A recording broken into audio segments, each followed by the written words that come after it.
So we are back and we have got an interview this afternoon. I am going to be speaking to first Malia. Do you want to say hello? Hiya. She's going to be telling us a bit about a project that we are going to be discussing this afternoon, and then we're going to move over and we're going to speak to Anissa. So first of all, can you just introduce why you're here this afternoon? Hi, this is a heritage funded project brought to you by One Stop Advice Centre, which is all about capturing experiences and memories of Kashmiri people in Luton.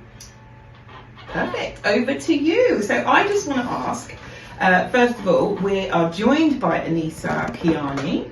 She's a fashion designer with her own successful clothing brand. It's called Kian Couture, is that right? That's correct.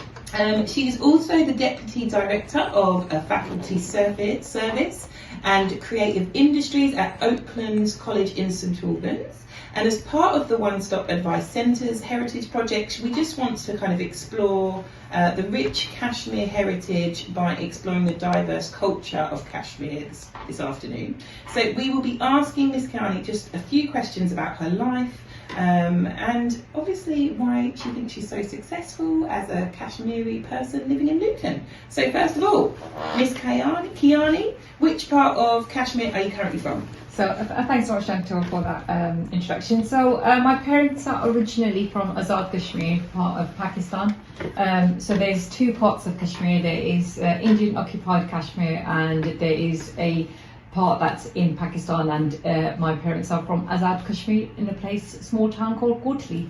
Okay, and have you lived in the UK all of your life, or do you travel to Kashmir for work? So I was born and bred in the UK, but we do visit our parents' motherland. Like we still have our home there, sort of like our holiday home there.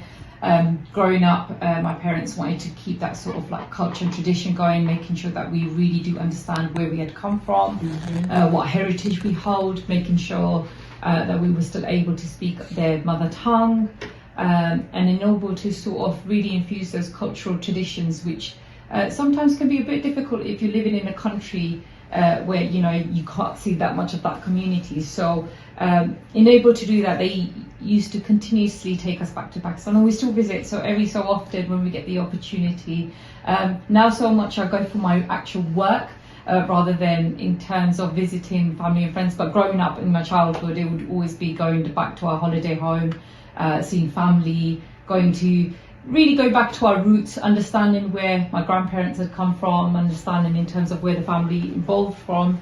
And it's always lovely going back and seeing that side of your culture and where you actually have come from.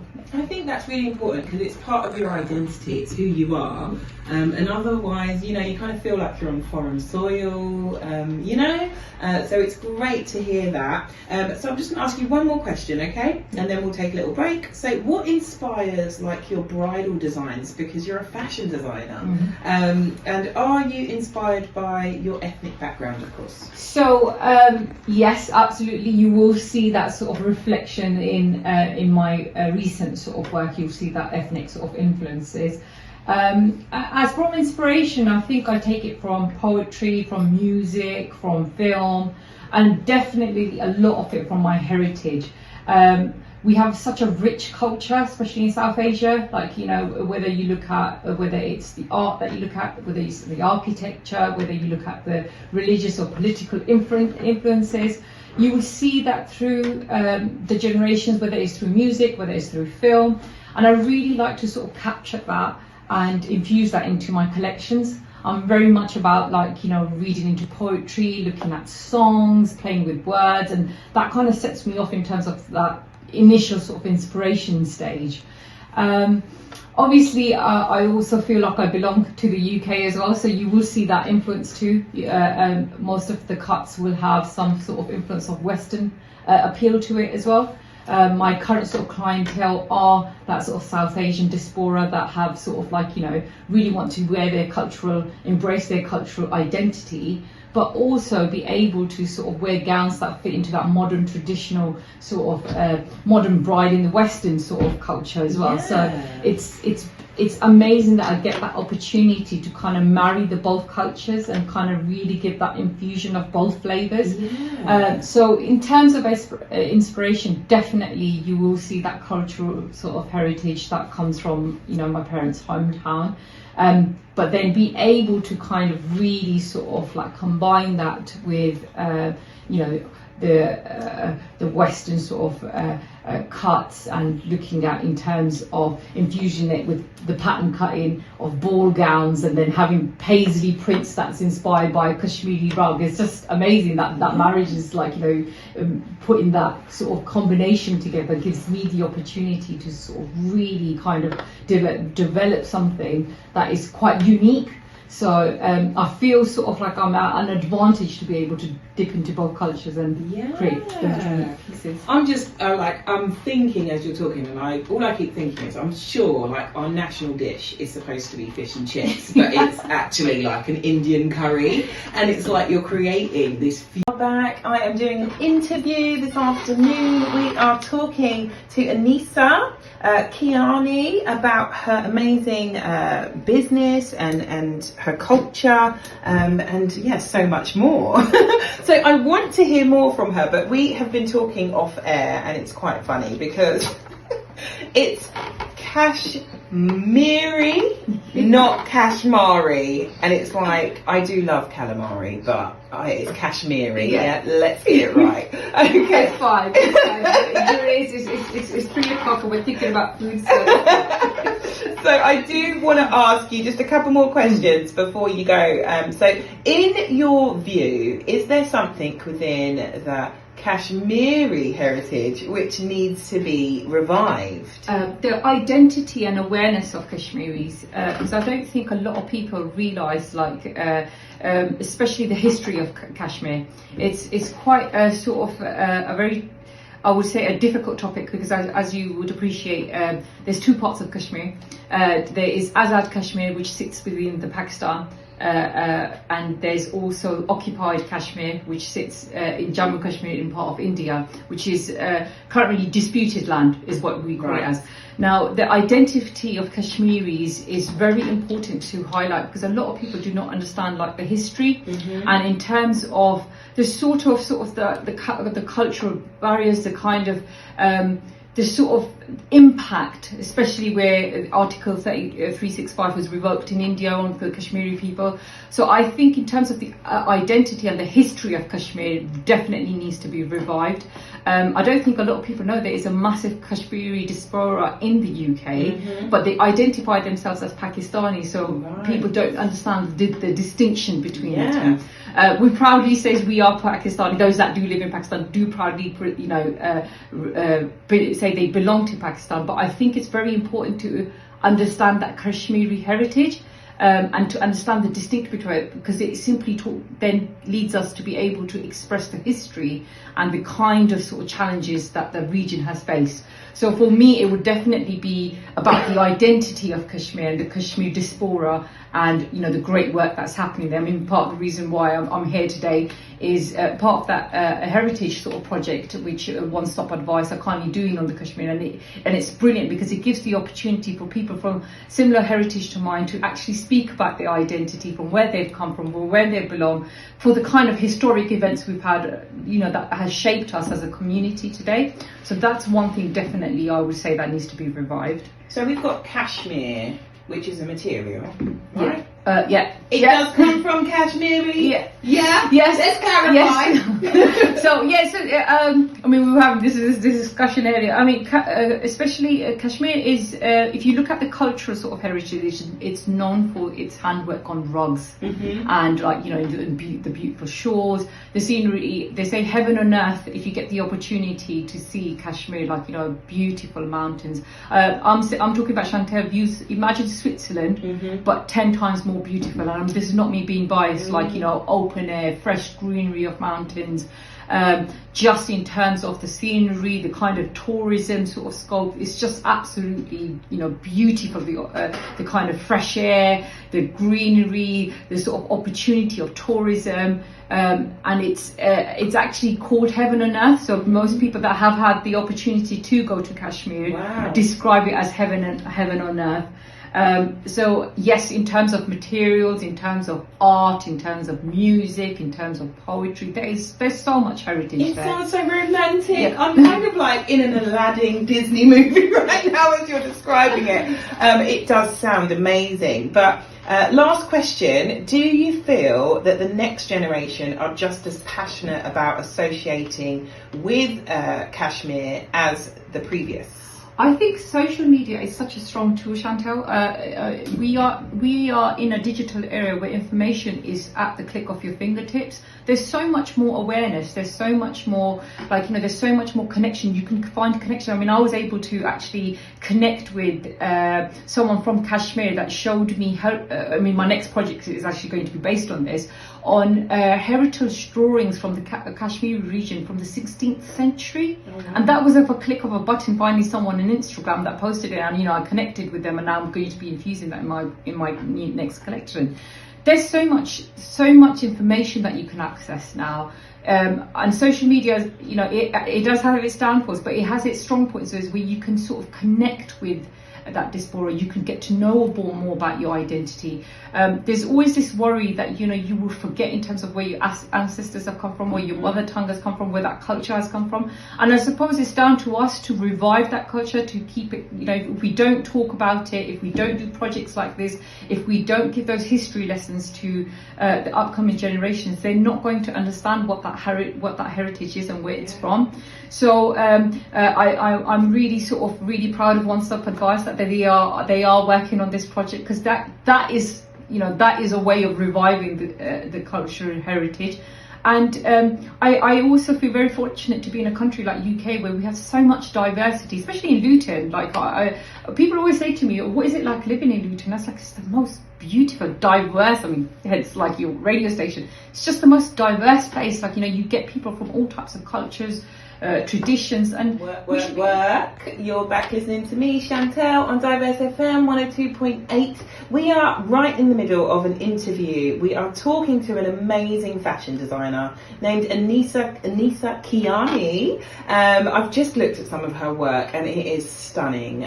But we're talking about kind of like the Heritage Project, which is very, very, very predominant in the Luton area. Now, Anisa was born and bred in Luton, and she's just going to tell us a bit more about her range of bridal dresses. So can you tell us the differences between the typical bridal dress kind of request for a Kashmiri bride and that for a Pakistani bride, please?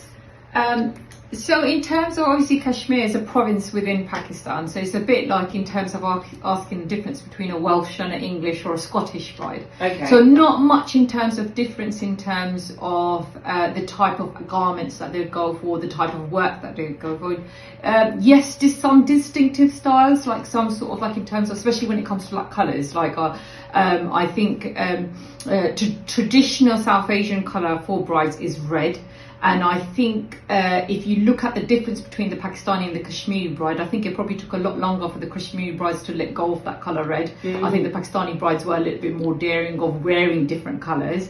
Now it's a norm across all of South Asia. I wouldn't say just in Pakistan, all of South Asia, where the brides are choosing, ivory, they're choosing sky blue or pink. They're going a little bit more diversifying the colours that they are wearing, right? Which is brilliant for a designer, because it gives you the opportunity to really sort of explore a range of sort of various types of colours that you can work with. Then you do still tend to get the traditional sort of clients that still want that red because they believe it's good luck. It's that it's that cultural where their mum might have worn it, their grandmother might have worn it. So that's the kind of slight differences I see, but overall I wouldn't be able to see like I wouldn't be able to see that the Kashmiri bride would go for something completely different to what a Pakistani bride would go for. Maybe a little bit differences in cuts and stuff, but overall quite similar in terms of what they like to wear. So interesting. Okay, so what motivated you to become a fashion designer, and what was your family's support kind of this? So obviously, being from a British Kashmiri Pakistani heritage, I would have said then choosing to wanting to go into a fashion career probably was unheard of at the time when I was studying. It's quite difficult because I grew up in a family where majority of the boys went into college and further studies, but the girls didn't, not because of any other reasons. We were seen as princesses of the family, and it was sort of like you'd get to a certain age, you'd get married. However, I was very adamant that I wanted to get an education. I think in terms of wanting to do the fashion course, you're going to laugh at this. I was a girl that couldn't pronounce Chanel. I used to call it Channel. So if you told anybody back in my school that, you know, I became a fashion designer, they'd probably laugh, saying that girl, definitely not. I was always creative. Whether you looked at, you know, whether I was in a science class or in a maths class, I loved my academic studies. But if you ever saw my notebook till today, I'll be scribbling, drawing, paisley prints. I always had that kind of creative flair, but I didn't sort of wake up one day and say, right, I want to be a fashion designer. It was quite a unique journey. Part of the unique journey was obviously the culture heritage, where I had to kind of really convince my dad that I really want to study, I really want to get a higher education, I really want to become something. I think the long-term goal I had in my head was, I want to get a degree. That was what the goal was. I didn't care what I got it in. And I can remember at the time, my dad was quite hesitant. He had come from sort of like reserved, sort of traditional sort of like upbringing and thinking, and it was just sort of like, I don't want my baby girl to go out into this big bad world, and just perception, because obviously not having that education of understanding, actually education grows a person. And when I talk about education, I'm talking about that limited, even religious sort of education as well, because in our religion, like especially being a Muslim, is we empower women, men to study. I mean, like our prophets advised us to seek knowledge. And unfortunately, our parents belong to a sort of generation where they didn't have that kind of understanding of how empowering education can be. However, certain events took place in the family, and I've got a lot to thank for my older sister. She became my biggest motivator. She became my biggest supporter. She made sure that my father pushed me, and, you know, like, the opportunities that she didn't have, she made sure I had. She made sure, she said to my dad, you're going to have to send her to college. You know, you're going to have to let her study. She needs to become something. And I think it got to a stage where that challenge, when I overcame, and like, you know, I proved to myself, I went to college, got really good grades, and I went to university. And then after university, it's like, oh God, you know, I want to now work. So how's this conversation going to go? But it got to a stage where I think my dad realised the importance of empowering his daughters. He realised that actually this is something that, you know, I need to be proud of. It's not something that's going to, like, you know, if I want to protect my daughters, I need to enable them to have access to education. He became my biggest motivator. In fact, he understood what I was doing. And my mum still to this day, if you ask her, what did Anissa study? And she goes, I don't know, she used to make a lot of mess, and she still makes a lot of mess. She didn't understand that I was becoming a designer. She was almost like, oh, you're learning how to sew, but I still haven't seen you stitch it.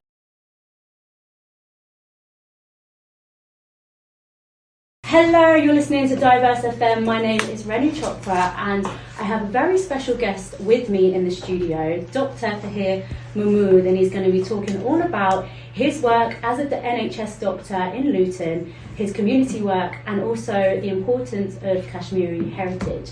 Thank you so much, Dr. Tahir, for joining me today. Thank you very much for having me, and thank you very much for Diverse FM Radio and One Stop to give me this opportunity to come and talk to you. It's lovely to have you. Thank you. I'd love to know, to begin with, all about your heritage and where you've come from. So, which part of Kashmir are you from? My Kashmiri part, the area I came from is called Kotli, which is Pakistani administered Kashmir. Is about 85 to 90 miles from Islamabad, which is the capital of Islamabad. It is the middle of Kashmir, and it's a really nice place to live in. That's what I can tell you now at the moment. So, when did you move from Kashmir to? I came in late 90s from Kashmir, and the main reason for coming here was my professional development as a doctor. I did my degree from Pakistan, and then I practiced a very little over there. Then I wanted to be trained in the UK. That's why I made move to come over here. Was that with your family? Did you bring your family here, or was it just... Not immediate family. My brothers, some siblings, my relatives were living here, and loads of people I knew from my area were living over here. That's why I found this very attractive place to come and see my own people and also get more training. And that place that you came to was Luton straight away? Yes, straight away Luton. Was that because your family are in Luton? Yes. Yeah. My family was in Luton, and the area which I was going to be was in London. Obviously, from Heathrow, I came straight away in Luton to stay with my family, relatives. I've just got to ask, can you remember that first feeling of coming over for the first time to Luton and moving here? Yeah, it was quite humbling experience because I always wanted to come over here, and that's why I thanked God for giving me this opportunity and get me visa over here without any problems, and having so many relatives over here to support me. They were very happy as well to see me, so it was an overwhelming experience. It just reminds me of when my dad tells me about his stories of coming over from Punjab, and the first time he was on a plane and they gave him cereal and he didn't know what to do with the milk and the cereal, so he drank the milk separately and ate the cereal separately because he'd never had seen things like cereal or the food in the UK ever before. So there's always kind of funny stories of Yes, those. true. Yeah. So, okay, let's get into your family structure and what that's like in Kashmir. So is it quite a nuclear or extended family that you have, family system, and perhaps the roles within the family? What's the family Yeah, like? Kashmiri families are quite extended families. Back home in Kashmir, I was living with my parents, my siblings. There were 14 of us. Wow. And we were living in a big house called Haveli, which with other relatives as well on the same side. So massive house was there, and I was living with my mum and dad and a couple of other siblings who were with in education at the time, and a couple of in employment at that time. So that kind of culture is similar to Punjab. What we do in Punjab, and like big Havelis, big houses, big families, eating, drinking the same way the other part of India and Pakistan they do. And sort of the roles of the different people in the family is quite similar? Obviously is a kind of same thing. I think this almost everything the same in family wise, like you respect elders, your parents' role, your mum's role, and your elder siblings, and your responsibility to youngers, and what you need to do, what they need to do, almost the same thing.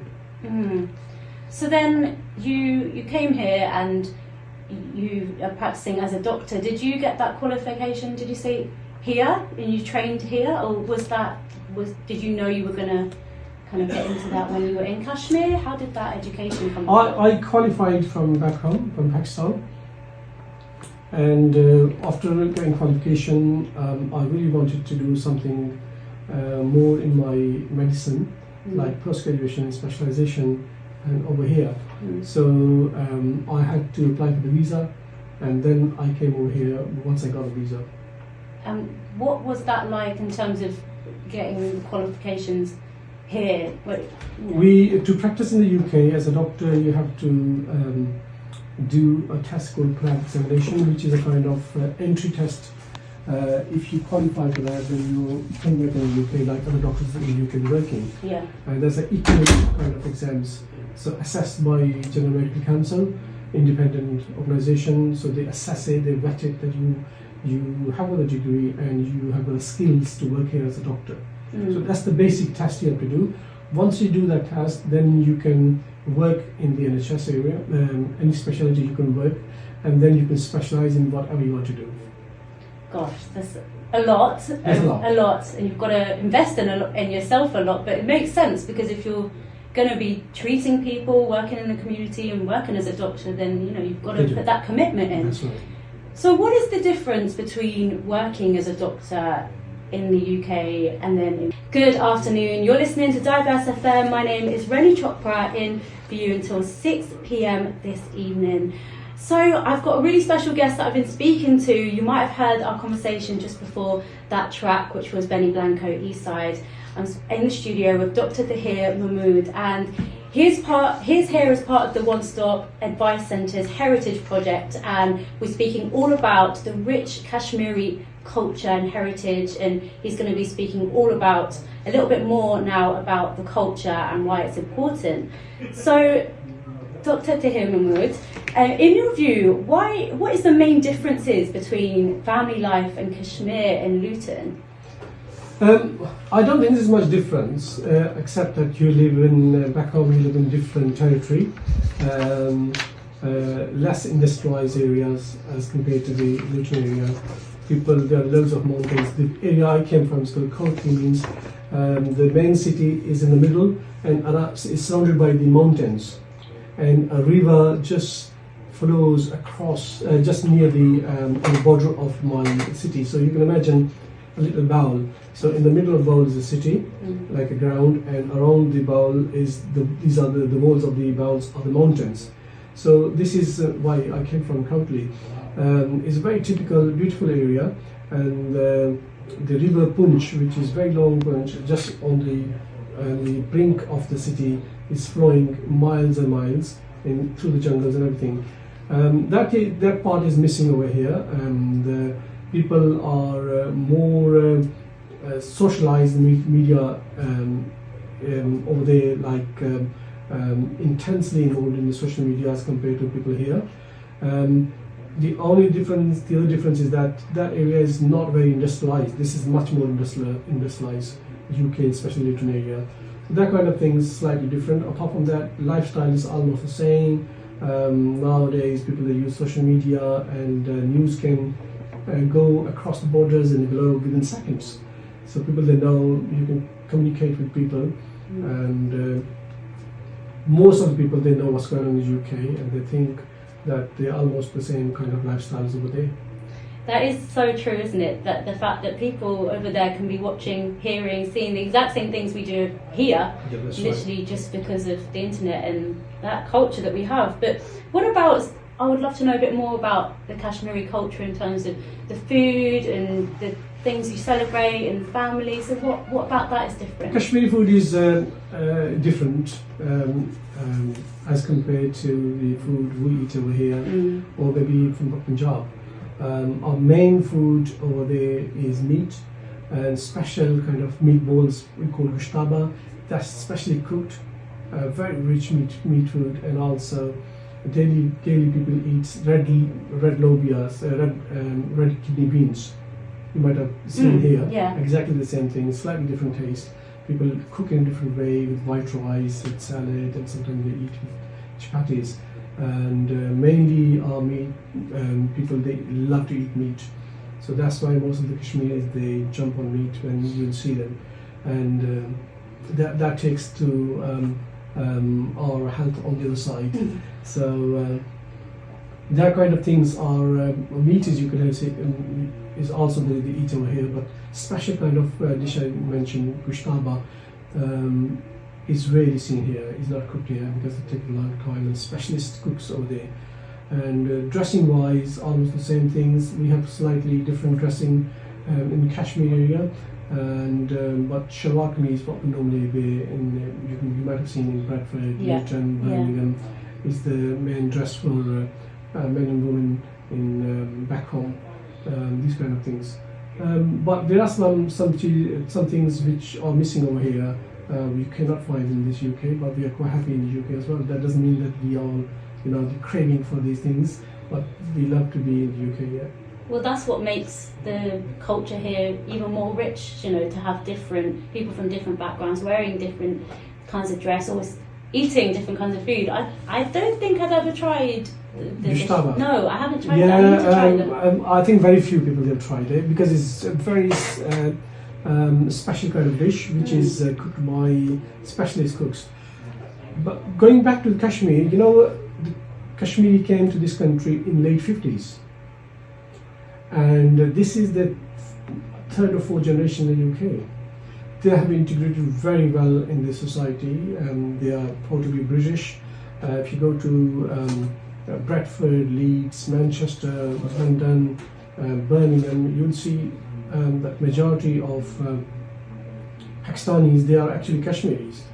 and they came from our area, Kotli or Mirpur, Muzaffarabad or some other areas. But they integrated very well into the British culture, and they have forgotten their own culture to a certain degree. But the second or third generation, first generation didn't have any time actually, because they came as a labourer, they worked in industries, built up the roads, airports, and they worked really hard. The second generation had time to go to school, colleges. Third generation is into the education and skills. Fourth generation is just into the schools and colleges. And these people are looking for their identities, their heritage. They want to keep their heritage.